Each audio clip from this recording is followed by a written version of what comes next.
Selamat pagi. Ini VT 570. Oke, kita evaluasi mengenai perubahan apa yang terjadi pada masyarakat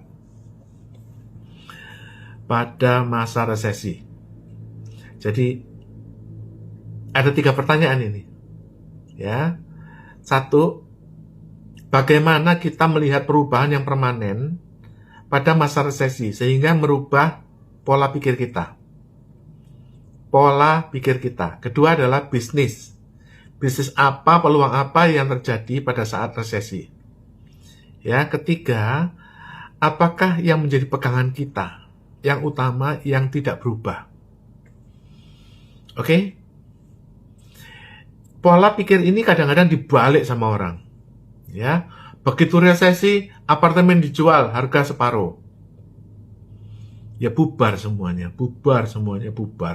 Kita bisa bunuh diri bersama-sama. Terbalik, ya. Resesi itu bukan berarti kiamat. Resesi itu turun.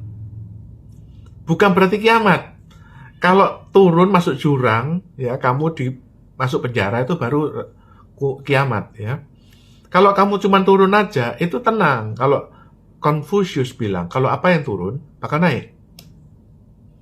Oke, ini video edukasi. Bagi yang ingin hiburan, skip aja. Kalau kamu nggak ngerti, nggak usah ikut. 1. Bagaimana pola pikir kita selama masa resesi? Pada saat sebelumnya, ya, motivasi kita itu adalah reward system. Kalau kerja ditanyain gajinya berapa? Oke? Pada saat resesi, kamu beruntung masih dapat gaji. Berarti uang sudah menjadi senjata. Ya. Contohnya begini ya. Saya cari sopir. Ada 3 pilihan ini. Atau 2 pilihan deh supaya mudah. Yang satu, anaknya bodoh, ya, tapi ngeyel. Ya, dan dia suka menantang. Katakanlah misalnya yang satu ini anak pungut saya lah, ya. Suka menantang, artinya suka membangkang dan suka melawan dan suka menantang lah. Dia ingin sekali-sekali menang gitu loh. Ya. Yang kedua adalah dia ini dipaksa oleh istrinya atau ibunya untuk bekerja. Ya, dua-duanya ini sama-sama menantang. Tapi yang kedua ini adalah dia dipaksa oleh ibunya atau istrinya untuk harus dapat pekerjaan. Kalau enggak ya bakal susah ya dicerai atau ditinggalkan ya. Mana yang kamu pilih? Orang yang anak pungut yang ngelunjak, yang bergaya, ya, ingin menang, ya, yang nggak mau ngalah, atau kedua orang yang terpaksa harus mengalah karena istrinya atau ibunya. Pada zaman dulu, orang mesti suka orang yang berani, yang berinisiatif, ya, yang berani, yang ingin maju, ya, yang selalu optimis gitu. Zaman resesi lebih baik yang nomor 2. Orang yang dipaksa oleh istrinya atau ibunya harus bekerja, dia lebih bertahan. Artinya lebih bertahan artinya dia lebih terpaksa, lebih dipaksa oleh keadaan. Jadi uang sudah menjadi senjata. Zaman dulu kita masih bisa dibandingin ya, kerja tempat lain gajinya sekian. Dia masih bisa memilih. Zaman sekarang nggak ada pilihan, kamu mau bekerja atau mati. Dengan demikian, uang itu sudah menjadi senjata. Itu intinya. Oke? Loh Pak, lah kita cari uang kemana kalau seandainya caranya begitu? Ya kan, nggak ada uang. Begini loh Pak ya. Dalam kondisi resesi itu bukan semuanya masuk ke laut ya. Enggak. Secara relatif ya, orang itu akan turun. Jadi kadang-kadang saya bercerita kepada saudara saya ya. Pada saat kita 0, orang lain itu minus. Ini contohnya. Pada saat kita 0, orang lain itu masuk penjara. Lebih minus kan? Pada waktu begini, Pada waktu resesi itu semua orang harus membayar utang. 98% uang adalah utang. Masing-masing harus membayar utang. Seperti saya membayar utang itu 3 miliar. Tiap bulan itu cicilannya 30 juta. Itu bebannya orang ya. Ya katakanlah saya 0 ya. Orang lain yang sinarmas gitu ya, utangnya 700 triliun. Setiap bulan dia tuh nyicil 7 triliun. 7 triliun. Jadi kalau satu perusahaan nilainya 1 triliun, dia harus makan perusahaan itu 7 perusahaan untuk menguasai, untuk bisa memulihkan pendapatannya sinarmas. Oleh karena itu, kamu lihat ya, bahkan Pantai Indah Kapuk berhenti belanja tanah. Kenapa? Karena utang mereka itu 1.000 triliun ya, Grup Salim ya. Itu setiap bulan harus membayar 10 triliun. Kalau nggak ada penjualan atau penjualannya kurang, dia harus pakai dana judi online. Kalau judi online itu dirampas, dia harus menggunakan dana mafia tanah. Artinya, dia harus bikin pagar laut disertifikatkan.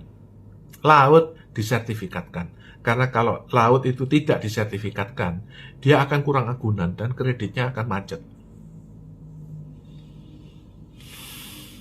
Lihat bebannya orang lain gitu loh. Jadi pada waktu di musim ekonomi itu maju, orang cari peluang. Pada waktu ekonomi menurun, orang cari neraka. Neraka itu maksudnya gini. Banyak orang yang lebih susah dari kita. Itulah yang harus kita bantu. Misalnya ya. Kalau misalnya kamu ketemu dengan Salim ya, misalnya yang beban cicilannya 10 triliun tiap bulan, ya, kamu harus bagaimana berjuang supaya mendapatkan pendapatan. Apakah kamu mau buka SDSP, buka lotre, buka judi, apa kamu mau bikin Langkawi atau mau bikin seperti di Malaysia atau seperti di Singapura melegalkan judi di laut internasional, atau kamu mau bikin kapal pesiar yang isinya judi, misalnya. Jadi kamu harus menemukan neraka, artinya orang lain itu lebih susah dari kamu. Kedua adalah, pada waktu ekonomi itu turun, yang lebih susah adalah tagihan. Oleh karena itu, kalau kamu bisa membantu tagihan, ada teman saya itu mantan KPK ya, Pak Bibit, ya, itu membuka grup untuk tagihan, ya, dan itu dilakukan secara legal. Dia membuat ormas untuk khusus penagihan.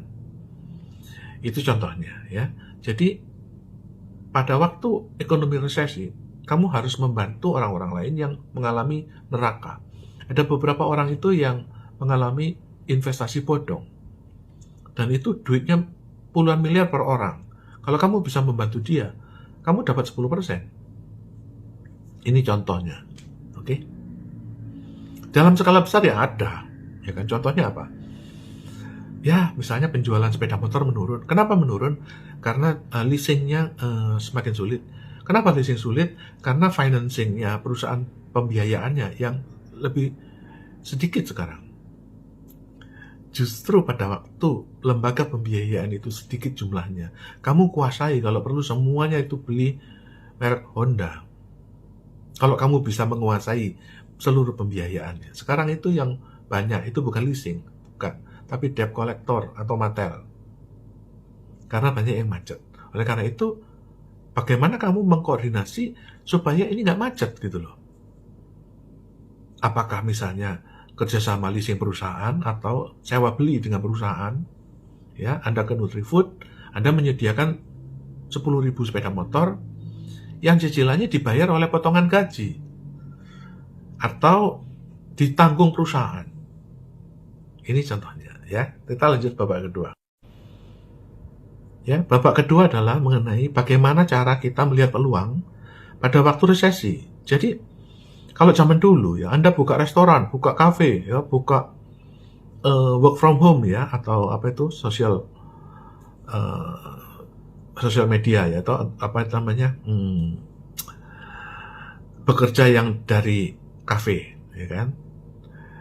Nah, itu peluangnya dulu cari peluang. Sekarang itu Anda harus cari neraka. Artinya problem-problemnya orang itu loh, uang yang kalau dulu uang positif, sekarang saya bilang itu uang negatif. Uang tagihan, uang investasi macet, uang yang hilang, gitu. Saya sekarang lagi dalam proses membantu seorang dokter. Kenapa? Dokter yang sekarang yang paling banyak itu adalah dokter untuk stem cell. Ya, oleh karena itu saya akan memperkenalkan stem cell itu apa. Jadi itu yang penting karena banyak sekali orang kaya itu tua, umurnya 80. Dan orang yang tua itu mengalami masalah ya. Buat apa dia kaya kalau tua? Artinya dia nggak bisa jalan, harus pakai kursi roda, dia dengkulnya copot, ya kan, osteoporosis, atau demensia, atau Parkinson. Ya untuk apa dia kaya? Kalau nggak bisa makan ya, gini, getar terus. Parkinson dan sebagainya. Itu adalah penyakit yang harus dirubah, mengalami imunodefisiensi. Ya, dalam kondisi resesi, banyak orang kaya yang tertekan. Mereka mati. Pemilik BCA itu mati. Bambang Hartono. Kalau bisa kan, dia jangan mati gitu loh. Ya buat apa dia hidup kalau dia sakit? Itu contohnya peluang yang akan saya lakoni. Oleh karena itu saya akan memperkenalkan terapi stem cell untuk teman-teman saya yang konglomerat. Pada zaman susah, mereka itu jangan sampai stres atau sakit. Ya buat apa duitnya banyak? Saya punya teman, duitnya 300 miliar. Ya, dibanding saya yang kreditnya 3 miliar, dia kreditnya 300 miliar. Tapi dia dalam penjara. Ya buat apa? Lebih baik kita bantuin dia, sehingga dia bisa menikmati hidup gitu loh. Artinya dia bisa keluar dari penjara, atau keluar dari investasi bodong, atau keluar dari penyakit. Jadi jangan cari peluang, tapi carilah penyakit. Carilah tagihan macet, carilah duit yang hilang, carilah investasi yang hilang, carilah kebebasan yang hilang pada orang-orang yang dipenjarakan. Banyak sekali permasalahan yang timbul pada waktu resesi. Itu adalah poin kedua. Oke? Poin ketiga, itu yang spirit yang Muqtaryadi lakukan. Bahwa dalam kondisi turbulence ya, naik turun, naik turun, naik turun, ada yang sesuatu yang tidak berubah. Contohnya Bible nggak berubah. Iman tidak berubah. Jadi apa yang tidak berubah dalam kondisi resesi? Bahwa sekarang itu uang itu diciptakan itu dari duitnya Mataram ya. Ini duitnya Mataram. Oke? Ini ilmunya Muqtaryadi. Duit Mataram ini 10 triliun waktu itu perang dunia. Itu masih tersedia. Yang lain bubar. Duitnya Inggris, duitnya Prancis, duitnya Spanyol, bubar. Habis ya karena perang. Sisa itu duitnya Mataram, duitnya VOC. Ini kemudian 10 triliun dijadikan kredit. Diutangkan kepada seluruh dunia menjadi 100 triliun. Dan sekarang itu habis. Mekanisme itu berhenti. Kecuali Amerika. Oleh karena itu, Indonesia itu beruntung dipanggil oleh Donald Trump untuk bikin BOP. Makanya kita nggak naik harga BBM. Kenapa? Kita dikasih tahu sebulan sebelum perang bahwa kamu harus beli minyaknya Amerika. Minyaknya Amerika dari mana? Dari Venezuela, dari mana?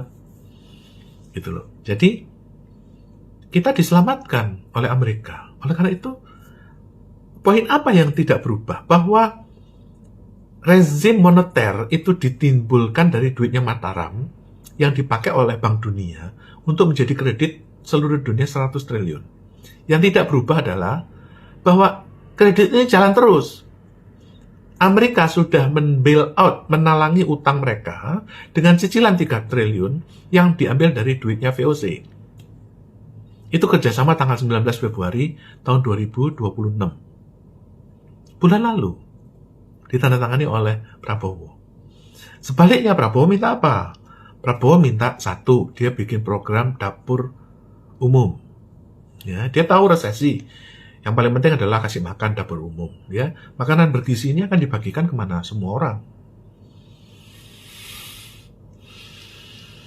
Oleh karena itu, sekarang itu BBM nggak naik karena adanya kerjasama BOP. Apalagi yang berjalan?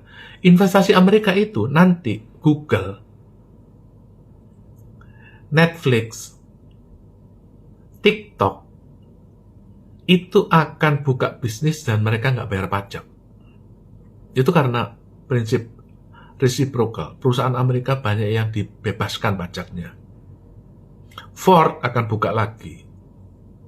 Jadi kamu bayangkan ya, nanti kita itu akan punya lagi Ford, ya, seperti Hewlett Packard, ya, lalu Compaq, ya, perusahaan-perusahaan yang Amerika, Dell, ya mereka pernah jatuh, tapi akan hidup lagi karena mereka sudah di bail out utangnya oleh uangnya VOC. Jadi kita akan mendapatkan banyak sekali perusahaan Amerika yang investasi di Indonesia.